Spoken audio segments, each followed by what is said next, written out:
Hello, friends. This is Pastor Bill Walden with Build Up the Church. God bless you.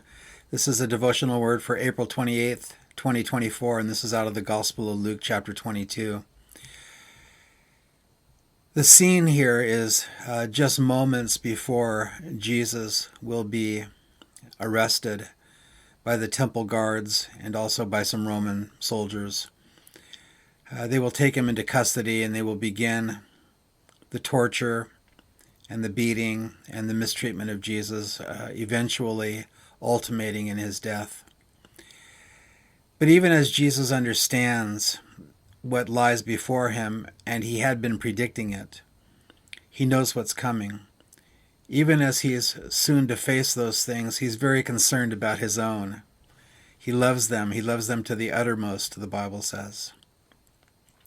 Here we read about a warning that Jesus gave to Peter about Peter's frailty.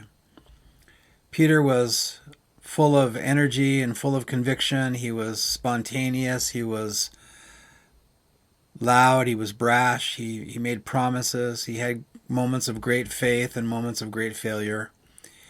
And right before Jesus begins his great suffering, he's warning Peter to encourage him. He's letting Peter know that with all of your good intentions, you're not as strong as you think you are. We pick up the story in Luke chapter 22, verse 31. And the Lord said, "Simon, Simon." It's another name for Peter.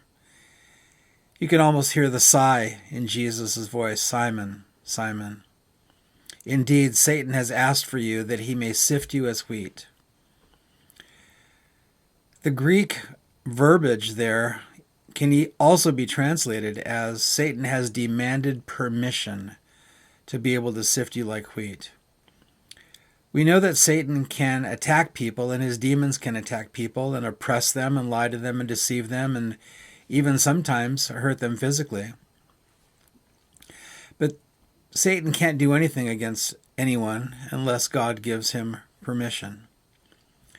And so if it is correct to translate that Satan has demanded permission to sift you as wheat, Satan actually had the nerve and the gall to go to God himself and say, "I want Peter." And if it were not for the Lord's protection, Peter would have been destroyed.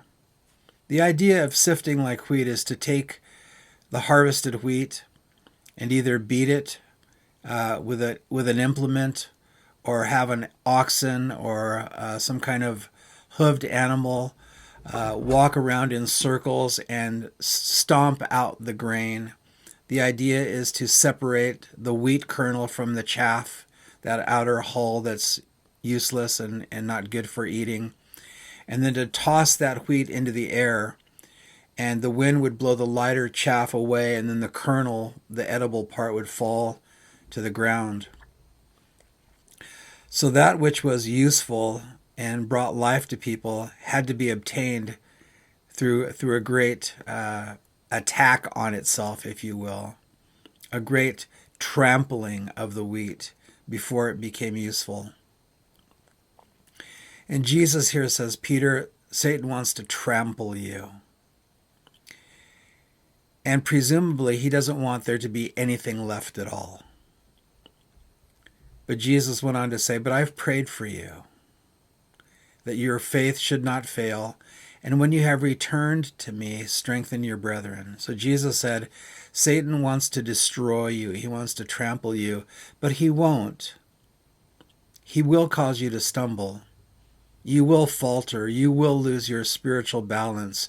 You will say and do things that you never wanted to do and never thought you would do.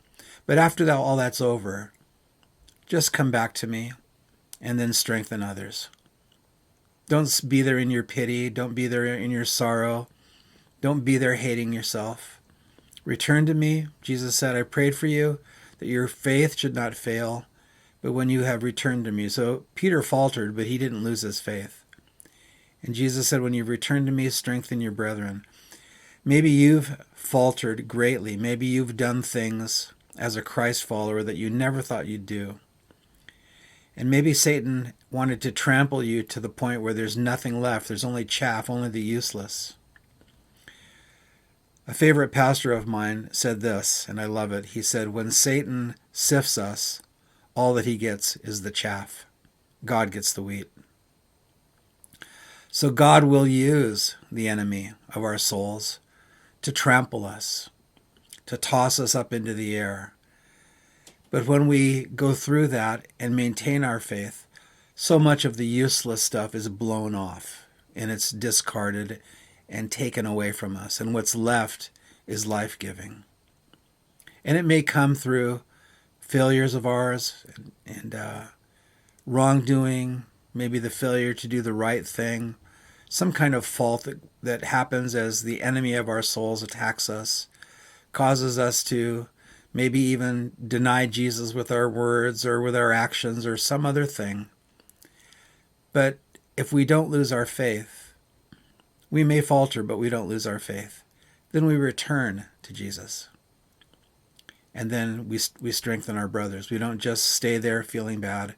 We stop looking inward at some point and we start looking outward. Just remember that when Satan wants to sift you like wheat, all he gets is the chaff, and Jesus gets the wheat. So, some things to think about. Thanks for watching.